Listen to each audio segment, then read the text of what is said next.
Right now, depending on what you read, on average, women are having apparently more heterosexual casual sex than a decade ago, and are having apparently, and this kind of blew my mind, 4 times more same-sex partners than 20 years ago. Mm-hmm. Why do you think that is? I think women are claiming their sexuality more. Mm-hmm. Good for women. Yeah. Well, I mean, essentially, right? That's all it is, huh? I think that that's a big part of it. Yeah. There has been a gradual increase in women coming into their own over since the 70s and and all of that. However, for women to really start to claim their full range of sexuality and sensuality, I think it's really cool to see that happening.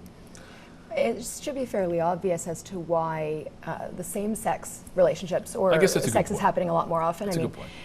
When in the past there was so much of a stigma around it, and I mean, it was, I don't want to say it was easier for homosexual men, but there were certainly a lot more clubs, for instance, and bathhouses where they could go and meet each other, even in secret, than there were some of those for women, but not nearly as much.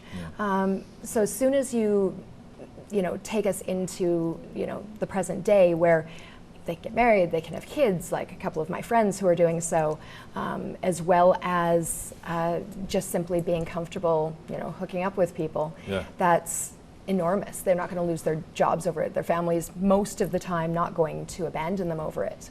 So that's huge. Times definitely changed. Is it just me, or is there a heck of a lot more bisexual women out there today?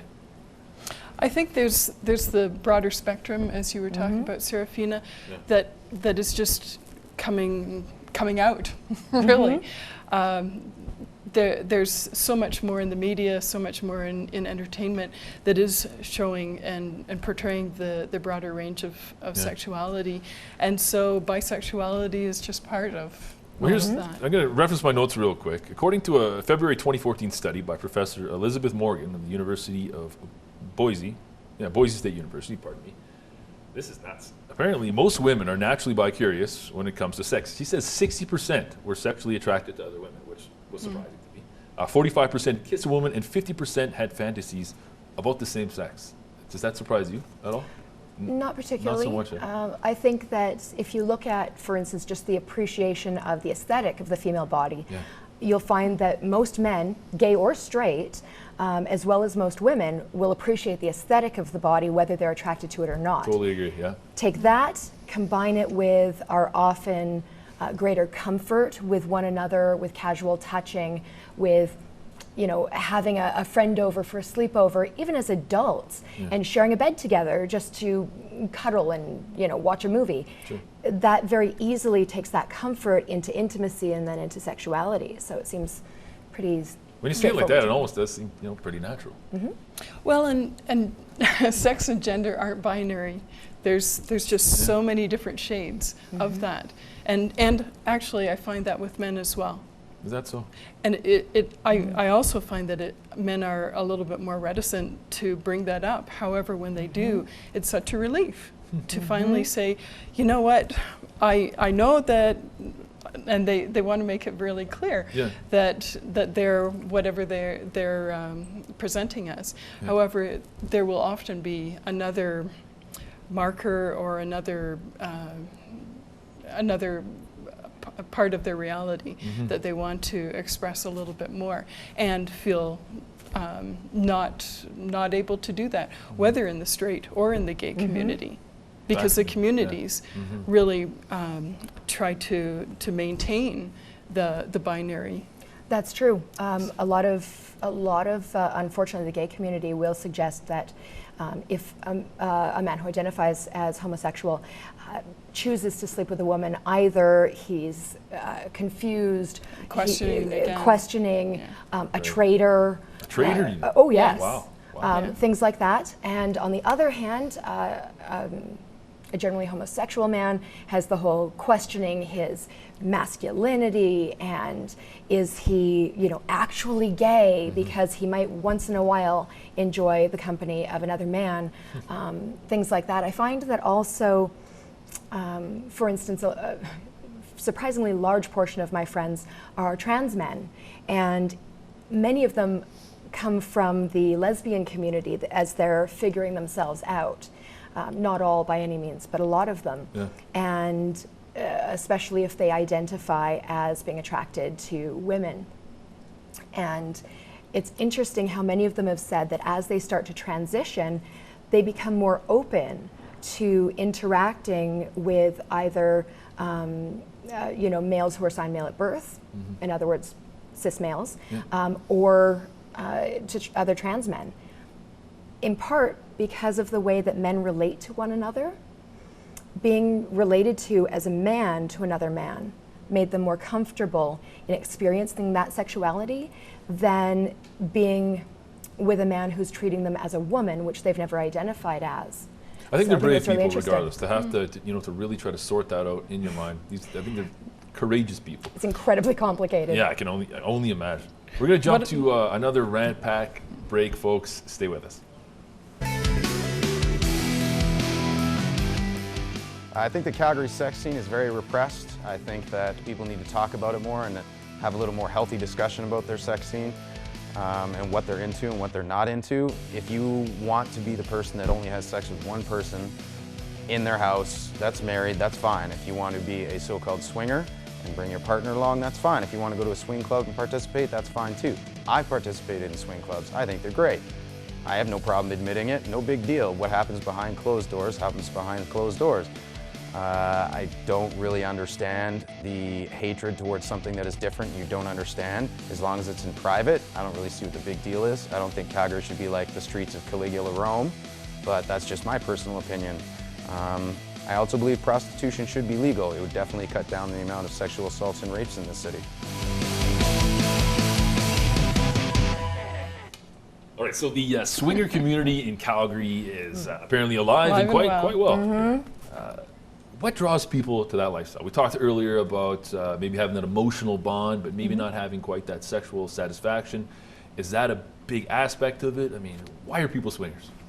It depends. Some people are swingers because they're single and they want to be able to be sexual and to do it in a known quantity and type of environment. What about couples? Couples, they want some life. They want something different in their sexual repertoire. They feel comfortable with who they are, and this, as they say, as I've been told, it adds to their life. Then they come back to each other and relish in the experience. Do couples who swing, do they have the utmost healthy relationship? I mean, that's a lot of communication. That's a lot of trust. Well, of course they don't always, because you can't paint everyone with the same brush. No, of course not. Ideally, a healthy swinging couple is going to communicate a lot. They're going to address many of the same issues that a polyamorous couple or triad or group will have to, where you're making sure that everybody's established the boundaries they're comfortable with. If there's issues of jealousy or concerns around those boundaries, and they discuss it, things like that. I've seen it work beautifully, and I've seen it really not work at all. So again, it just depends on the person. I do also find that there are some people who will get into swinging just pretty much the only thing I have to add to that, which is that, as I mentioned earlier, when you get with someone for the first time, you have that rush of new energy and new endorphins. Yeah, sure. And so some people I've known like to stimulate that by swinging, and then they bring that new energy back so that they can sort of jumpstart their sex drive with one another. Mary Jean, and this might be a tough one, but is the monogamous relationship contrary to normal, natural human behavior? There are some who say it is, and there are some who stand by the normal. What do you say? What I say, I say that everything is possible. It really depends on who a person really is, and I think that's the most important thing. People really need to get clear on who they are, and because our society norms suggest that monogamy is the way to go. Then we assimilate that. That's what we're taught. It seeps into us all around. Yeah. And I think that's the blessing of moving into adulthood is we begin to decide on who we are and what makes the most sense. That said, I really believe that monogamy is something that is formed around attachment, and that's a big deal for people. People really want to feel attached. That goes right back to infancy. Yeah. You know, the initial attachment with mother and child. So, yeah. Is marriage, is the state of marriage, the institution of marriage in North American society, is it at a healthy place right now, do you think, Serafina? Well, you're asking the wrong person, because the only reason I'm actively married is because my husband wanted a ceremony.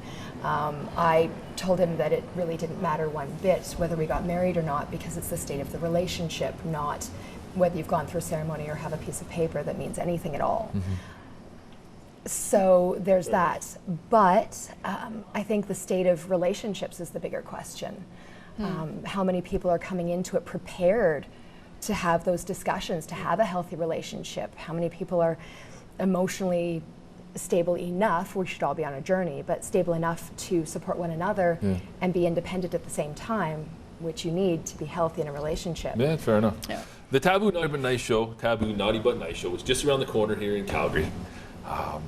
10 years ago, I think, maybe not a huge turnout. They had like 35% increase last year. They're expecting, 30,000 plus this year.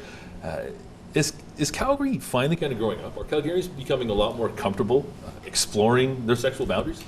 I really think You they think are. so? Yeah. The Pride Parade as good another point, example. really good point. It's mushroomed. It's incredible. So yeah, the Taboo show, I love it. I think just it's gonna love be it cool. because they have all sorts of things there. People can try different things, be exposed to different types of experiences. Learn, their speakers is a bunch. Oh yeah. That's all the time we got, ladies. I want to thank you both very much for being here. Folks, that's it for us. Matter of fact, today marks, I guess, the 2-for-1 night at the Taboo Naughty and Nice Sex Show. Check it out. Check out our Facebook page as well. We will be throwing some tickets to a few lucky viewers. Yay! As always, you can get at us on Twitter. We're also, of course, on Facebook. Don't be a stranger. Till next time, take care.